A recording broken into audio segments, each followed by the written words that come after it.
On March 20th, 2013, Steam changed the game. More accurately, they changed how games are released, because this is when they officially launched their early access program. And at the time, I remember being a little bit skeptical because a year before, Steam had tried their Greenlight program with mixed success. Some of the games that came out of Greenlight were great, such as Stardew Valley, but there was also a lot of junk, and so I thought, well, early access is probably going to be flooded with a lot of junk. Turns out, kinda yeah, but also there have been great successes, games like Hades, where the developers do everything right, resulting in an amazing game. I'm sure that for every game like Hades that releases almost flawlessly, there's at least one, probably multiple games that never fully release, that get cancelled midway through, or if they do, they're so different from the original that they might as well not be the same game. But because I tend to be a bit discerning with the early access titles I buy, my experience with early access games has largely been positive. And you know what?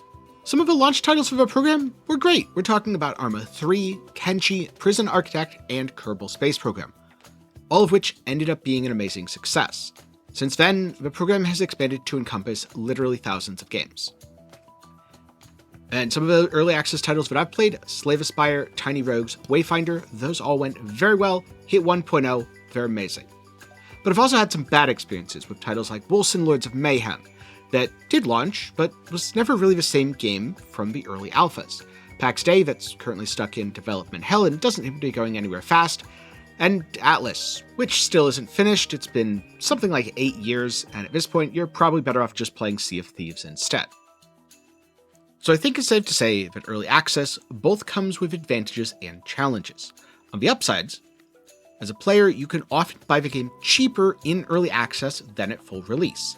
You also get to be involved in the development process. Baldur's Gate 3, for example, greatly benefited from the feedback that Larian got during the game's early access. And for developers, they can sell copies of the game, help fund their development, and receive that feedback from players so that the game they make is ultimately better. In short, at its best, early access is a win-win, and at worst, you're going to be buying junk that never gets finished. But today's video isn't just a history lesson on Steam Early Access, because in the past year, I have played more early access titles than any prior year. In fact, I've played about 1,000 hours of them. And most of these titles have been enjoyable, including some great ones like No Rest for the Wicked, Tiny Rogues, Hades 2, and many more. But all of this has gotten me thinking about how I interact with early access games, so I just wanted to share a few of my thoughts and my experiences. Because in the past, a rule I always used was, does the game feel worth my time and money right now?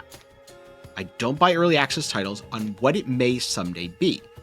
But after playing all these titles, my opinions changed a little bit.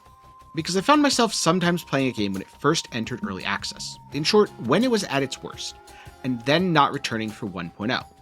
Which, yeah, on the one hand, I enjoyed the game, I spent time with it, and I was satisfied. I absolutely got my money's worth out of that early access product. But that's also the thing. Because I'm satisfied, I'm usually not one to replay games, so I didn't have any interest in going back for future updates. And so I started to wonder if, for me personally, playing a game when it first enters early access is just playing the game at the worst it's ever going to be. And instead, one thing I've done with a few titles since is play it for a couple hours, similar to how I would with a demo, and then returning when 1.0 hits to enjoy the full experience. So here are a few of the games that I've played in the past year in early access, and how long I spent playing each. As a note, I am excluding live service games. Yes, I did play Path of Exile 2, and yes, I did play a lot of it. But live service games are never done. They always evolve, even well after 1.0, so you could argue that they're perpetually in an early access state. The early access game on this list that I played the most was Hades 2 at around 180 hours, and the early access game on this list that I played the least was Soulstone Survivors, which I played the demo for exactly 1 hour as part of this video, as I had already decided to save that one for 1.0. And so, up next, I'm going to go over a few of the games from this list, especially some of the games that I played the most, and give just a few of my thoughts about the early access experience. First up, Hades 2, which is a perfect example of everything being done right in early access. Hades 2 has been in early access for about a year now, and during that time it's gotten 2 major content updates, along with a wide variety of minor updates and balance patches. In addition, the developer Supergiant Games communicates regularly, keeping players updated via their roadmap. As of me recording this, they're already working on their next major update, and the game's pretty much finished, at least from my perspective. They may think differently. So yeah, I've spent 180 hours playing Hades 2, and I do not regret any of it. I've played both of the major updates, trying Zenith the Black Coat and trying to battle my way all the way up to Olympus. Hades 2 was one of my favorite games from 2024, and it's well worth playing whether you're into the gameplay or just want the story. So in this case, I do plan to return for the next major update, and I'll probably continue playing even after 1.0. I might even restart and reprogress through the game entirely on a complete save file when 1.0 drops. There is one downside of this, because when Early Access first dropped, I cleared Fear 32 for both zones. But since then I've gotten a little bit rustier. Maybe I'm just old and washed up. I don't know. Because for the last update, I tried Higher Fear and I got wrecked, and instead did a nice chill run on Fear 0 up to the top of Olympus, and then got wrecked by the boss. Next up, we have No Rest for the Wicked, a game that I went into with incredibly high expectations because I love Ori and the Blind Forest. This game launched into Early Access, and to be honest with you, it didn't have that much content. You could play through everything available in like 10 hours, so naturally I spent almost 90 hours playing since the Early Access launched. Most of this was at the initial release, but I did spend around 20 hours running through the Serum Crucible after the Crucible update because it was notably improved.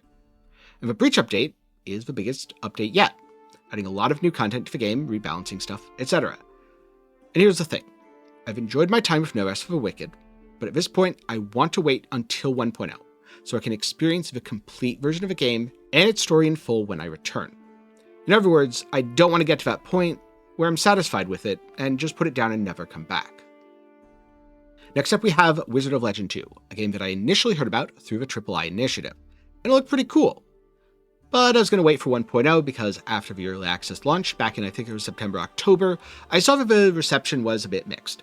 Some of it was just people not really liking the game because it wasn't Wizard of Legend 1. I haven't played Wizard of Legend 1, so I have no opinions there. But also, there was bugs and glitches. That said, recently, the developer sent me a key, so I immediately dove into the trials, unlocked different arcanas, and started blasting enemies. And yeah, there definitely are some bugs, and unfortunately, some of those can brick your run, but the game's core is very solid and very fun. So once the bugs are fixed, probably 1.0, maybe before, I don't exactly know, I plan to play more and maybe I'll even become a Wizard of Legend. Now, another game that I heard about through the III initiative was the Rogue Prince of Persia. So again, when the dev reached out, offered me a key, I jumped on it. And I played this for a few hours, actually maybe a little bit more than a few, but I pretty quickly realized something. The game's great, and I wanted to play it when it's complete. I can't really put my finger on why, but this is the game that caused this change in me. For me to think, wait a minute, do I really want to play these games now, or do I want to wait for them to release fully? To use a food analogy, maybe I didn't want to get full on the appetizers and miss out on the main course, or maybe I shouldn't use food analogies here, which is bad because I've definitely got a couple more in the script later. Since then, the developer has been rolling out small updates several times a month, and more major patches every month or so I'm very much looking forward to when this one hits 1.0. Then we have Soulstone Survivors. I watched a friend play and it looks right up my alley. Bullet heaven game, lots of crafting and build crafting, alright, maybe a little bit of screen clutter. That might be cleared up in the future though, who knows. When it comes to this style of game, I tend to only play it once. I go through everything and call it good. The only bullet heaven that I've really returned to time and time again is Brotato, which is genuinely amazing, and I still think it's the best bullet heaven game that I've played. So I've been waiting for 1.0 on Soulstone Survivors, which luckily is coming up on June 17th, though I did technically play exactly 1 hour or so of this, just to get some footage, see a little bit so I'd have a somewhat informed opinion when making this video, but that's just about an hour of a demo. I don't really think it represents the game in a comprehensive manner. Then we have Cataclismo, the recent RTS game from the developer of Moonlighter. Moonlighter was a dungeon crawler / shop sim. Cataclismo is RTS but with Legos.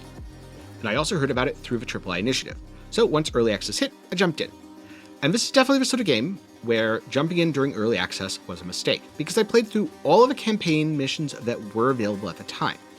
And now that the game has been released, I haven't really felt any motivation to jump back in, because it's kind of hard to just pick up in the middle of an RTS where you left the campaign. You lose all those skills. You're not thinking about, oh, I should micro my units this way, or oh, I should build that kind of thing. I do sort of have the blueprints, and I can rely on those, but I'm missing a lot of the knowledge and habits that I built up playing the game the first time. So unless I really want to start fresh, it's kind of awkward, and I haven't really wanted to start fresh, but maybe I'll come back to this one in the future. Next up, Conquest Dark, I played the demo, and I found the game's blend of Vampire Survivors gameplay with ARPG buildcraft to be quite enjoyable. So, approaching the early access release, the developers sent me a key, and I played it for quite a while, completing all the missions, unlocking a variety of skills, and having a great time. This is another one where I don't think I'm going to be coming back to 1.0, because like I said earlier, with this type of game, I tend to play it, go through all the content, and then just call it good. That said, I don't regret it at all. And if you like bullet heaven titles, I absolutely recommend picking it up. Just keep in mind, if you're like me, maybe wait till 1.0, and if you're not like me, and you're looking forward to more updates and content, maybe pick it up sooner rather than later. And last but not least, there's TCG Card Shop Simulator. I spent a ton of time playing this when it first released because, oh my god, it just grabbed me and it was super addicting. I was doing challenge runs. If you know anything about me, I usually don't do challenge runs in games, but this game made me do it. So, not only did I progress the shop way farther than I probably should have, but I also spent a lot of time progressing other shops just to see if I could do stuff like only selling cards or selling no cards at all. Which is to say I spent over 100 hours playing this game right at the start of the early access. The thing about that is, the game had a good roadmap, and the developer has continued to actively update it. It's gotten a lot of great updates. New stuff to sell, balance changes, bug fixes, you can now trade cards with customers, there's extra stuff to buy, recently there's an update where you can decorate your shop. And this is where my thoughts started to crystallize on what I've been running into with early access games. And so, what's the takeaway from all this? Well, I think I'm going to be waiting on a lot more games. Because yes, early access games can be great. I don't regret playing any of the games on this list, and in fact I recommend all of them if the genre or the gameplay is up your alley. But after playing over 1,000 hours of early access games, I've realized that if a game is great, I'd rather play it when it's at its best, rather than when it first comes out. Because I find games somewhat akin to an all-you-can-eat buffet. Sure, you can keep filling your plate over and over and over again. You can play the game as much as you want, but after a while, you're going to get full. Or at least for me, I reach a point where I'm good. I've done everything that I wanted to in the game, and I'm not too likely to go back to it later. This is what happened, for example, with Conquest Dark.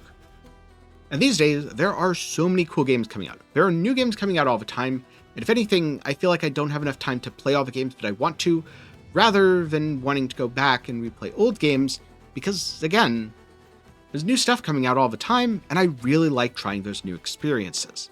It can also be awkward to play a game, then put it down and come back months later, and just resume in the middle of your run. This is something that I ran into with Cataclismo, but I did also run into that awkwardness here and there with several other titles, including both Hades and No Rest of the Wicked. When I played them originally, I put in a lot of time, I practiced, and I got good. But if I come back to it, I kind of just get wrecked, because I don't have those skills anymore.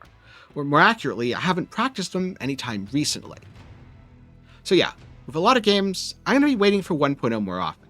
And I'm sure along the way, I'll find some exceptions like Hades 2, but I'm happy to dive into, despite being a little rusty and despite knowing that, yeah, eventually, I'm going to say enough. I haven't reached that point yet, and I don't think I will before it hits 1.0 and before I play a whole bunch once it does. But what about you? How do you feel about early access titles? Do you tend to avoid them entirely, jump in and play when it starts, then return for 1.0, or do you play with every major update?